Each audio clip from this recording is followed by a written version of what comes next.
Welcome back to another episode of the Hall of Sports podcast, and this is another Rugby Room show. So this is episode 4, and today we're going to be breaking down the game week 2 of the Six Nations, and it was a really interesting one. I've Sean Fiedler with me today, and what we're kind of going to go through is kind of how each team kind of has approached the first 2 weeks, and if they've improved, gotten worse, or what the performances have been like. So, Sean, just in your own perspective, how have you felt about the first 2 weeks of the Six Nations? How do you think it's been as a competition this year? Hello, thank you for inviting me on.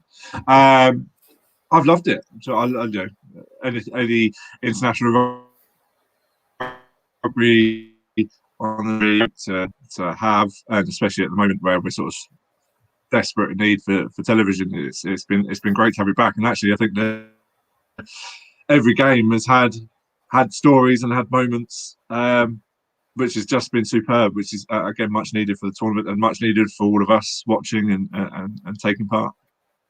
Yeah, absolutely. Just before we kind of get started, just want to let everybody know in terms of where can they find some of your work. So I run a website called FillYourBoots, which helps grassroots clubs find extra players at the weekend. So if you've got 13, 14 and you're desperate for the game to happen rather than cancel it, you can come to the website, fybrugby.com or the Twitter or Facebook or wherever. And yeah, we put it out to the network of sort of 15,000 people, and hopefully we can get your game on. Obviously, there's nothing at the moment for the time being, but hopefully in the next sort of 9 months or so, we'll have some rugby that we can actually hopefully help some people out with.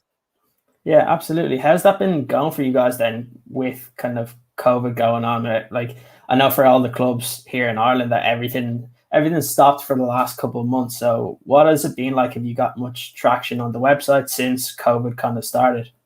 Actually, it's probably been bigger in the last 12 months than it has been for the last 5 years. And that's purely because we saw this is a bit of an opportunity to not just obviously we're not going to help clubs play rugby, but we can help rugby clubs in various other ways. So we've been trying to put together various resources for them to hopefully survive. We've done, just like you, we've started a podcast and a video cast like this where we sort of talk about the issues and various things that are going on in the game. And we've spoken to the RFU and people have got involved. So actually the traction and everything is probably bigger, and we're probably going to be better for it going when rugby does eventually happen.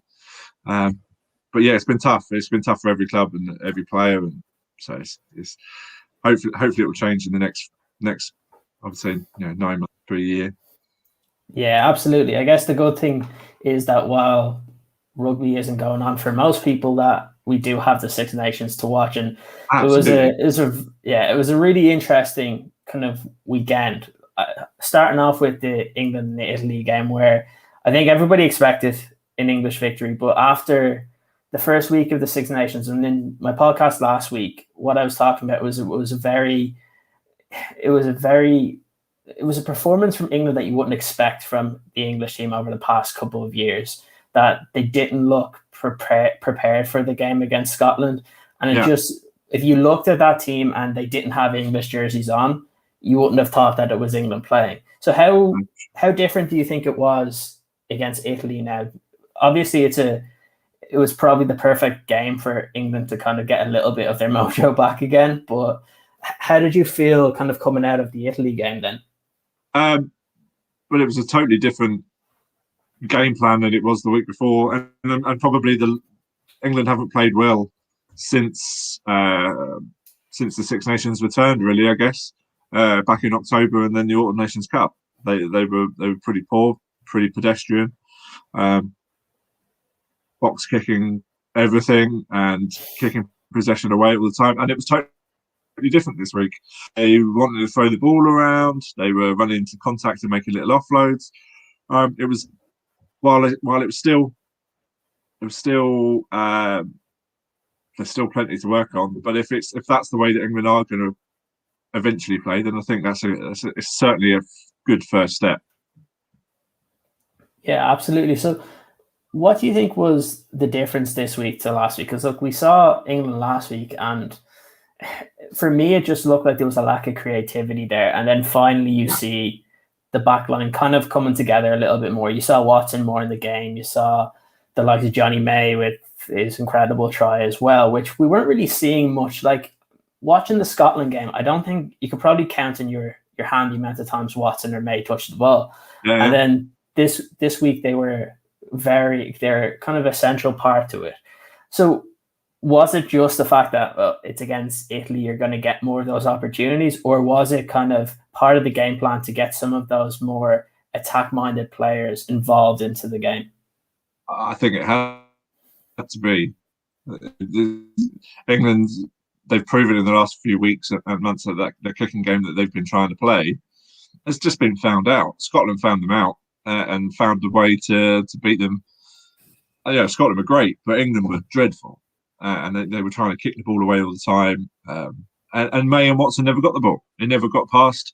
It never got past Owen at 10, and it was being kicked away. This time around, you've got the ball was being passed out to the wings. Yeah, Johnny May scored a couple. That excellent try. But Anthony Watson was in the game at every point. He was popping up everywhere, even in the midfield. So I think he's just getting the ball in these guys' hands. We know what they can do. I think they just need to do it a bit more. Yeah, it's an interesting one because I guess we'll go to that Johnny May try because the finish was incredible. And I know if you were looking about on Twitter or any of the social media platforms that there was that bit of controversy about should have been a try, shouldn't have been. Personally, the one thing I said once it happened was it's very hard to disallow a try that has scored so well because it was an incredible finish. But I know there was a lot of people talking about jumping for the line or jumping over a tackler. Without even analysing, the first time you saw it, did you think even that there was going to be this kind of question mark over the try beat, other No, than not maybe first him time, being not in touch? No, I thought he might have been in touch because he was treading that sort of fine line. But I didn't see no, at first I didn't see anything wrong with it. He's jumped and the ball has landed over the try line. If he was hurdling the tackler and then he sort of fallen a bit short, then he's tried to evade the tackle. He's jumped in to try and score the try. So, but yeah, it's spectacular, and it's a type of try that you see in Super League and the NRL every week. So he's obviously been practicing stuff like that, and I think it's a great skill to have for sure. Yeah, absolutely. I think it's important that yes, there needs to be that kind of. You do need to make sure that players are staying safe, but you want to get those types of tries in. You want that kind of bit of excitement, and to take it away from some of those flair players, I think it would have been really disappointing. Even as an Irish fan, watching the way he scored it was excellent. And I guess those flair players, we don't want them to have to think about not doing that. We want them to kind of go for it when they get so close to the try line. And if it means that maybe they don't make it next time and it's judged that you're hurdling over a player, well, I guess the likes of Johnny May and Anthony Watson will still take that chance, which is kind of what we want in the game. I guess the other point that I wanted to make as well in relation to this game is actually with the Italian side of things, that in terms of their attacking performance, it was very, very creative. I thought that Monty Ione was one of the best players on the pitch. Every time you saw him touch the ball, you didn't know what was going to happen. And it's always nice to see. And look, we've been seeing this in the Pro 14 for the past year or so anyway. And it's nice to see that kind of, you can see it now internationally, and players like that have really improved this Italian side. Definitely. And I think Conor O'Shea, when he was in charge, he wanted to strip away everything and sort of restart. And you're seeing that at club level, which hope for the next year or two means that we might get a competitive Italy side of even if they can pick up a win at a tournament, would be great for them. Monte Ione, what a player! He's again, if Italy can get the ball and get him into the game a lot, he's gonna do more than any other Italian winger they've had for a long time. He's got a great step on him. He's quick. He's great hands. He's very exciting, and they need someone like him to spark them into life a little bit. But I think Italy, obviously, they've played France, a really good France team last week. They've come up against England, who did score some points. But they'll be better for it. And I think next week they've got an opportunity because they're not a bad side at all. And the Pro 14 proves that. Yeah, absolutely. I guess one of the other things that, just comparing kind of the first 2 weeks for England, is we saw in the first week how when Owen Farrell was playing at 10, and then this week we see George Ford coming in. How important do you think for England is that kind of George Ford and Owen Farrell axis in the centre of the field? Because you saw kind of a big difference anyway in kind of how it facilitated for the other backs in the second week compared to the first. You think it's an important one that in big games that England are going to need to use both Ford and Farrell, because it just seems like when those two are on the same pitch together, it just works a lot. It's just more seamless for England. Yeah, I don't think it's even Owen Farrell. I think it's more George Ford, and George doesn't get the credit that he deserves. He's one of the best and really good number 10s in the world for the last few years. But unfortunately, he's always been in Owen's shadow. I don't think Owen's playing well enough. If this was any other Six Nations where there wasn't a bubble or there wasn't a thing, they would probably give him a week off and bring someone else in. Like Ollie Lawrence was so desperately disappointed not to be picked for this week over Owen, who was appalling against Scotland, and he wasn't very good against Italy. Wasn't good at all. But there is something about Ford and Farrell, and then Slade comes into that as well. Slade is incredibly important. So I think because then you've got 3 ball players, you've got 3 first receivers and creative guys that can do all sorts. But I don't think England need all 3 of them. I think they need 2 of them, or they need, they need an Ollie Lawrence in there just to bash it up, because Owen isn't that type of player, and neither is Henry Slade. So hopefully, I don't know. Hopefully, Owen will pick up some form again in the next few weeks.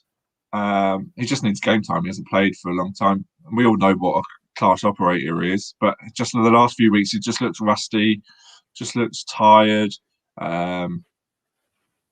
So I think he needed George Ford, but I don't think England needed both of them. I think an Ollie Lawrence, a Ford, Lawrence, and Slade backline would be class. But if this was any other Six Nations, I don't think Farrell would have played this week. I think they would have brought in someone like a Marcus Smith just to give him a go. He's the form 10 in the country. Same with Joe Simmons, but I think Ford and Farrell offer the same thing, whereas I think there needs to be a bit of something different. So like an Ollie Lawrence or Marcus Smith, and to sort of complement Slade. Yeah, do you think there's an over-reliance then on Owen Farrell from Eddie Jones' perspective? Yeah. Because, like you said, I think he's built up so much equity over the years that he's got the jerseys. It's someone else's to take off him. So he's built up so much equity that you argue with the guy's record. He's got almost 1,000 points for England, 85 odd caps, and he's only probably not even 30 yet. He's been a superstar for so long. But I think there needs to be someone. They need to bring a third 10 into the camp, which can really put pressure on the both of them, Ford and Farrell, to get better. Someone like a Joe Simmons who's not been in the squad before, or a Marcus Smith that's not been in the squad before, just to put a bit of pressure, and it will help. It will help Owen improve and George improve. And I think there's been an over-reliance in the last few weeks when actually there could have been some experimentation going on, but obviously decided against it. Yeah, absolutely. Look, it's one of those, especially when you're coming up against Italy, where you'd expect to have kind of more attacking possession as well, to be able to use somebody else. But I guess we move from the England game to probably, for me, I think it's been the most exciting game of the Six Nations so far, and it was the Welsh and Scotland game. It had Brilliant. everything. Absolutely superb.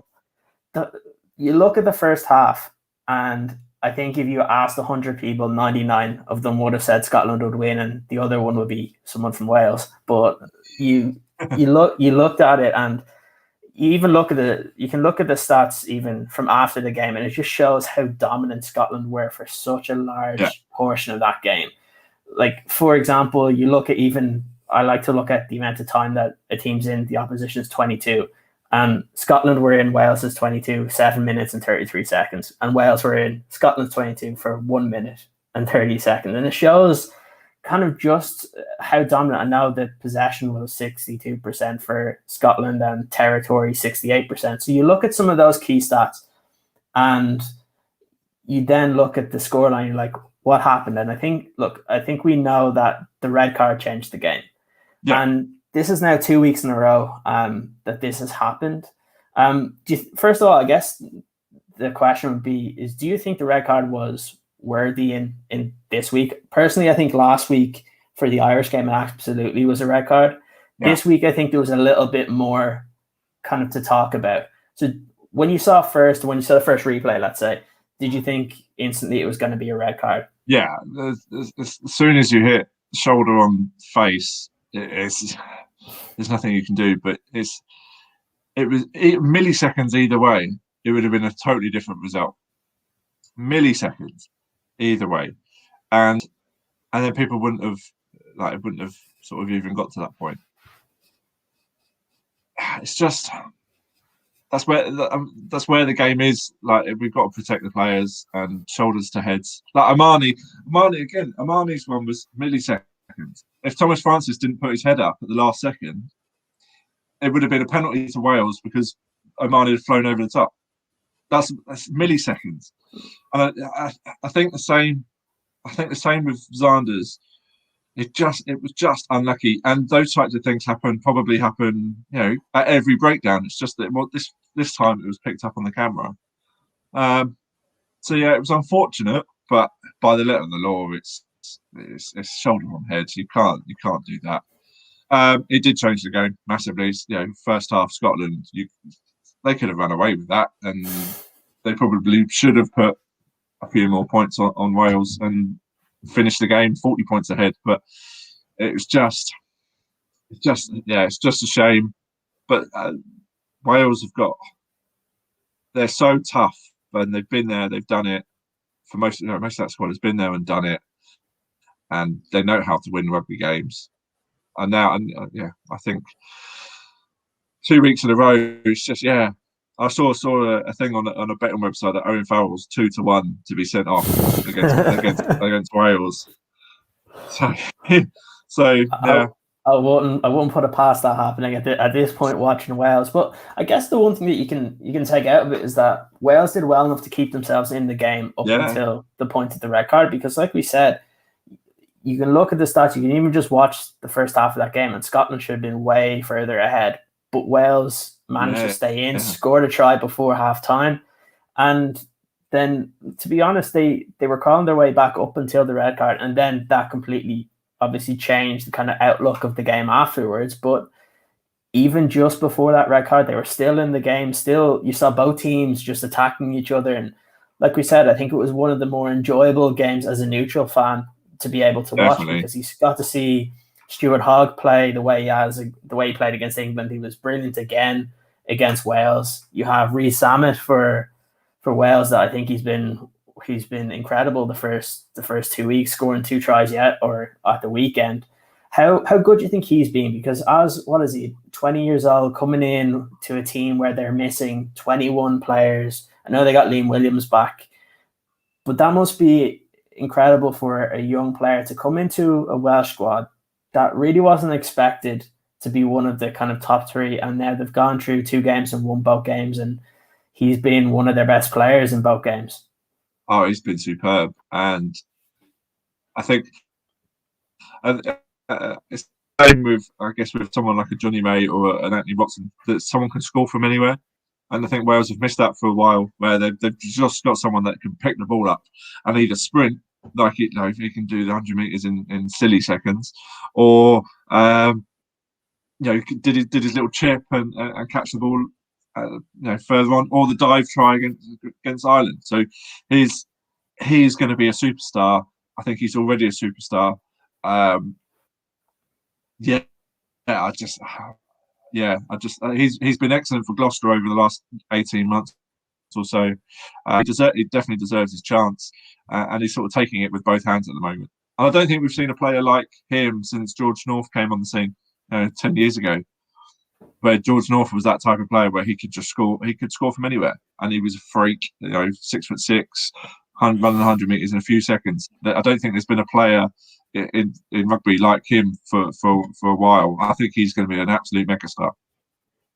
Yeah, absolutely. It's actually, as you were speaking there, the name that came into my head was about George North. That he has that excitement about him that George North did when he first kind of came through that international for Wales, and you can see the same. I know there's already been people talking about possible like Lions calls up and things, but it'll be interesting to see what happens with that, because I would say there will be a quite fair few young players that get brought through. Yeah, I think he's a lion. I think he's a lion. Yeah. Certainly think he's a lion, because he offers something completely different to the other wingers. Yeah, I think he's definitely a lion. Yeah, for me, I think he's been fantastic. I guess the other thing that when I was looking at, I kind of was reviewing how did Scotland kind of fall apart after the red card versus what happened with Ireland last week. Because look, you had Ireland playing whatever it was, 66 minutes with 14 men, and they were able to hold out Wales for the majority of that game. A couple of mistakes and Wales got in. But with Scotland, you saw the red card, how it really affected them. And when looking back on it, and you could see the gaps out wide for Scotland. So what do you think they need to learn from there? Because look, the red card happened with about 15 minutes to go, something like that. Now, you can get a yellow card very easily in 10 minutes, and then that can happen. With a Scotland team that played so well against England, how poor do you think that they played once they did go down to 14 men? Oh, to be honest, I don't think they were poor. I don't think they were poor, because they scored a try after it, and they got really, really close. I just think they went on a bit of a roll of giving the penalties away, and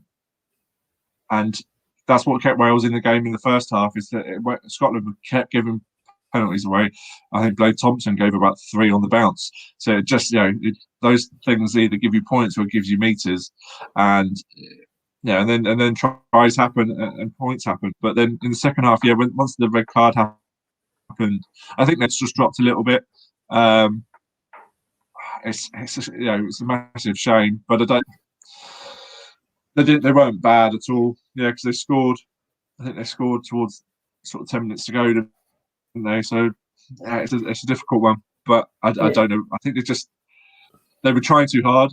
They were trying too hard in defence, and I think that's what happened. They just gave away penalties when they didn't have to. Yeah, I think it's more to do, like you were saying, maybe the game management for Scotland, when you can't really, when you're down to 14, you can't be affording to put yourself in adverse situations, which I think they were with all the penalties they were giving away.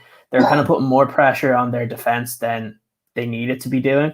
And sure. It was the same downfall for Ireland last week, that they played pretty well in the first half against Wales, made a couple of mistakes early in the second half, put themselves in bad situations in terms of their own kicking and penalties. And usually when that happens, the man advantages, that's when it really kicks in. And I guess that's what we saw with Scotland. But look, I guess the question that a lot of people are going to have is, can Wales put a performance together when it is 15 versus 15 for a full game? Have you seen enough from Wales to think that, looking forward to the next couple of games, that they'll be able to put kind of their performance together for a full 80 minutes and be able to beat one of the next teams that they're going to have to play? Because look, they still do have France and England to come up against.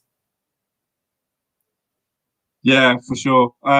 No, I think, look, as I said earlier, I think Wales, they've got players in there like Toby Faletau, Tipuric, Alan Wynne-Jones, Ken Owens, that all know how to win rugby matches. And the next game is England at home, which is the cup final. They're going to be so up for it. Every team wants to beat England, so they're going to know exactly what they want to do. It was unfortunate that both games had the red card, but I think and this will give them massive confidence. So hopefully, as much as I'm an England fan, I want England to beat them, but I would like to see a Wales that's definitely competitive, and of course they're going to put up a fight. They got England and France. It's going to be brilliant. They're going to, I don't think there's going to be a grand. I don't think they're going to win a Grand Slam, but it's going to go down to the final day, and I think they're going to be in with a shot, massively in with a shot, and it's good. Good for them, and good for Alan Wynne and Ken Owens and Tipuric and Faletau, who have been there, done it. They know how they know how to win, and it's just about bringing these young guys like Reece Sammet up to that level, and they're going to 2 wins on the bounce. They're going to get up there quickly.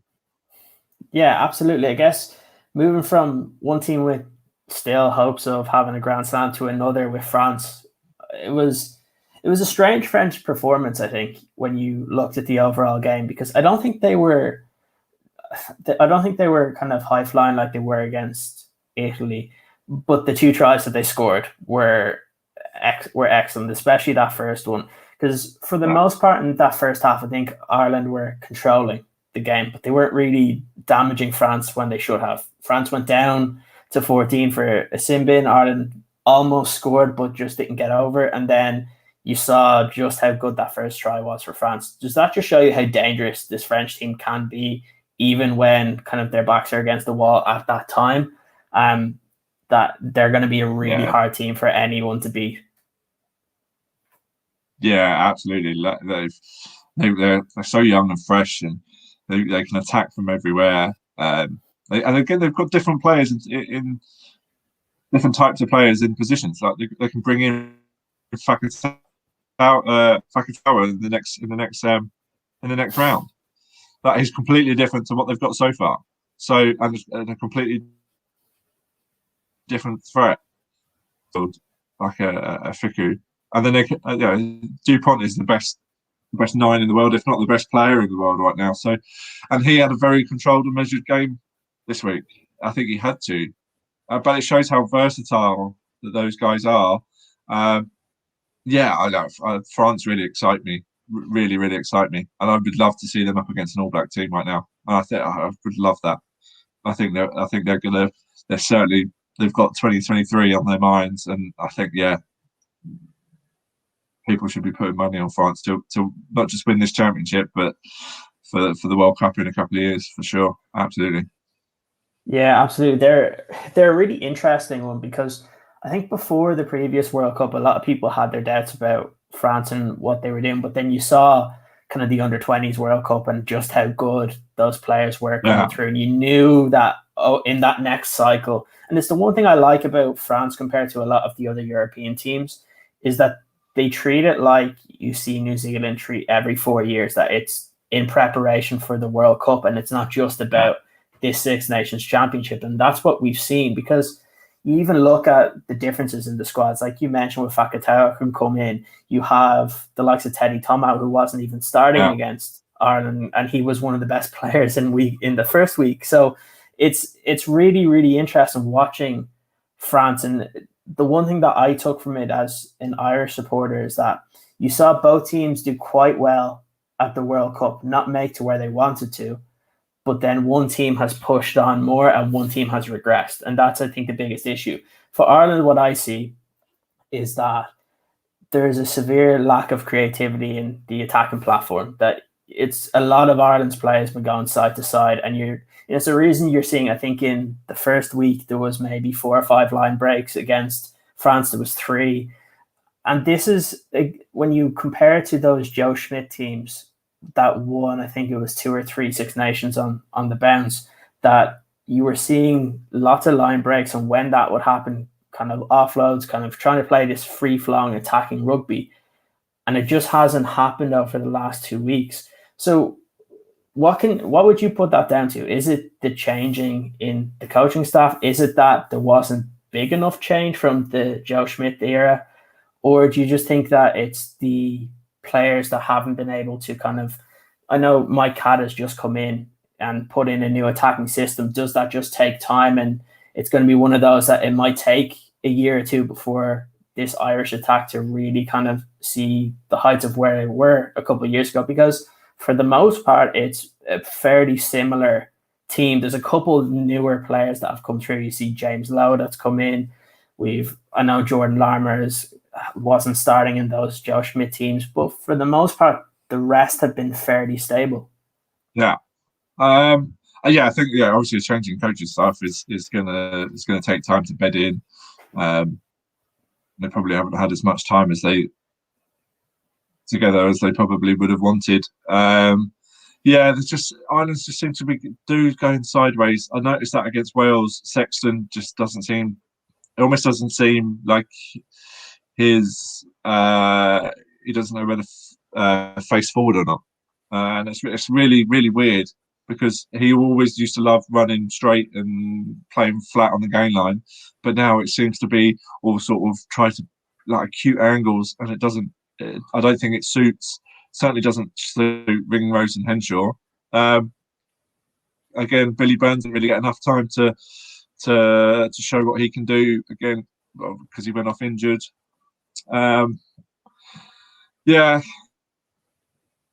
It's different.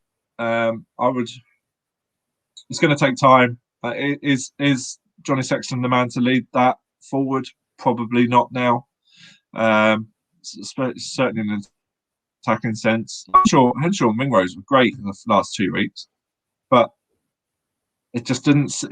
There doesn't seem to be any real sort of attacking. They're just going forward, and that's about it. And they don't know. They haven't broke, as you said. They broke the line maybe 4 times the last week and 3 times this week. Just, maybe someone bringing in someone like Aki, who can just give you immediate go forward, could sort of get that started. But yeah, it does seem a bit disjointed. But yeah, it's going to take time. Farrell and Catt and O'Connell, well, they're all going to have their systems. It's going to take time. They've only been together a couple of weeks now, and they weren't really together much in the autumn. I think there's big things for Ireland. Just it's not going to happen in the next couple of years. No. Yeah, it's an interesting one that you mentioned with Sexton as well, because there's been a lot of debate, especially here in Ireland, is like, what do they have to do now going forward? Is that because there's a lot of young players that have come through the Leinster Academy that are currently within the Leinster squad, but Harry Byrne is one that everybody talks about. And also you look at it with, I know there was a lot of questions about why Billy Burns played over Ross Byrne, but you look at Leinster and you see when Harry Byrne plays, that's the kind of style of 10 that Ireland used to have when Sexton, probably about 5 or 6 years ago. And while we wouldn't say that he would be at that level right now, I think when you come up against a team like Italy, it's the perfect opportunity to see what he can do in that style again, because the sooner you can bed in some of these young players, the better. We said the same thing with France, is they treat the 4 years as preparing for the World Cup. And I feel like at this point for Ireland, they've nothing to lose because they're not going to win the championship anyway. So it's probably best. Look, when they play against England, they're not going to play anyone but Jonathan Sexton if he's available, because they'll want the experience for it. But I think for this particular game, it makes sense to allow some of those younger players to come up, because there's talent there. You look at Leinster play week in, week out, and I think the only team in the last kind of 2 seasons that they've lost to Saracens twice, and they've lost to Connacht once, and they've won every other game. And there's a reason for that, and you're seeing them do it with different out halves, and it's not just Jonathan Sexton that's been the catalyst there. So in terms of when you see it, because we spoke about a similar thing with England, is when you do kind of have to rely on 110 that the others don't get that chance. We saw that with Owen Farrell, and we've mentioned some of the other guys in the Premiership that while they probably deserve their opportunity because there's that kind of trust in Farrell, and it's probably the same thing with the Irish camp with Sexton. What do you think that some of the coaches need to actually do kind of going forward to actually kind of bleed these young players in? Because the more experience they can get, the better it is early on, because it gets them more used to those systems that the international teams are playing with and not just their club. I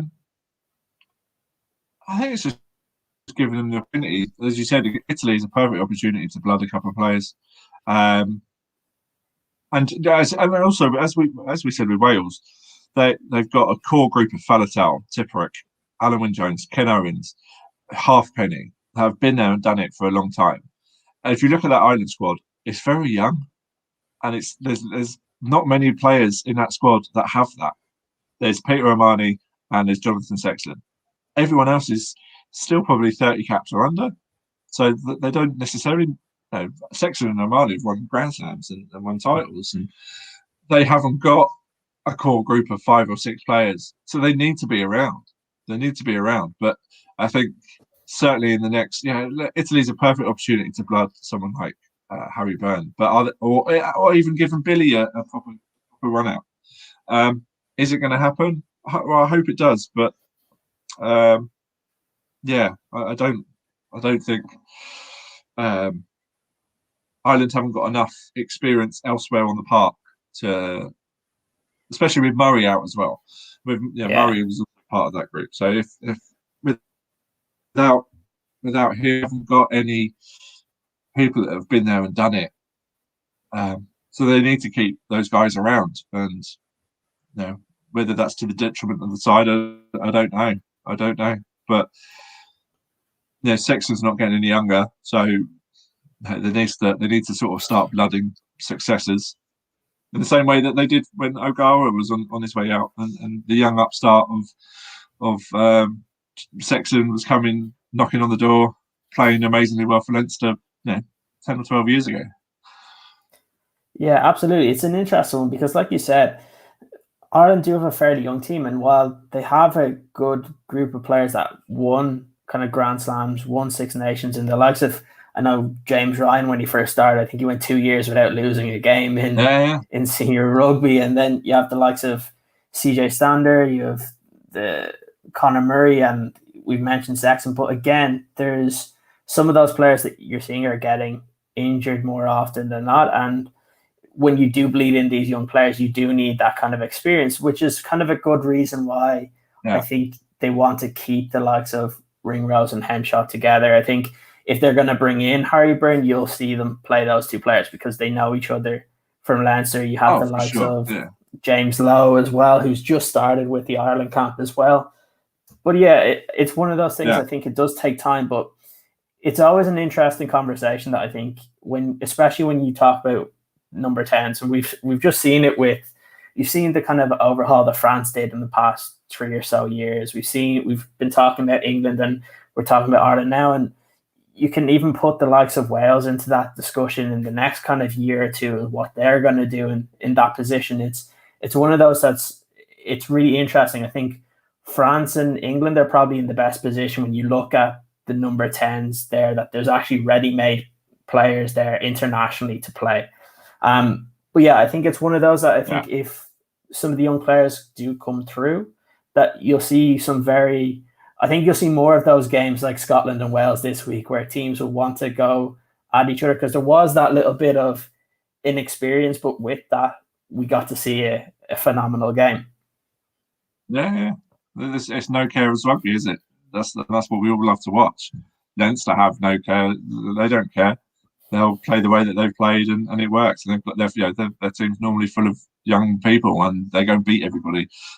It's the same way with Bristol over here. They sort of structurally unstructured, and that's what Wales and Scotland did. Yeah, and it always made the game so much more exciting.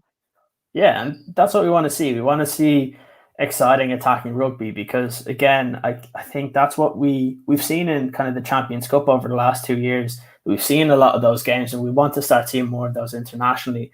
And I think we're starting to see that in this Six Nations tournament anyway. I guess that's kind of the perfect way to leave it off, because again, it's the way we want to see rugby going forward, and it's been great that you've been able to join me to talk about that this week. Oh, it's been an absolute pleasure. Yeah, thank you for having me. Yeah, absolutely, Sean. Thanks so much. And again, just to remind people where they can get all your stuff. So we've got a couple of podcasts that are in sort of everywhere that you can download podcasts.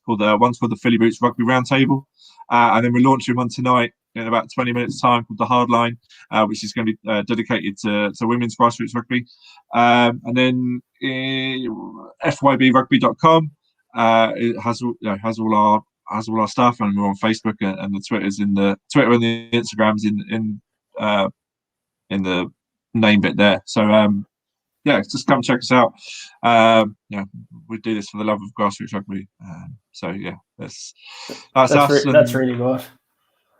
Yeah, that's excellent, Sean. Again, just to remind everyone, just to subscribe to the podcast. We're on YouTube, Spotify, Twitter, basically anywhere you can get your podcast, you can find it, and that's a Hollow Sports Podcast. So again, thanks for joining me this week, Sean, and I'm sure we'll be talking soon.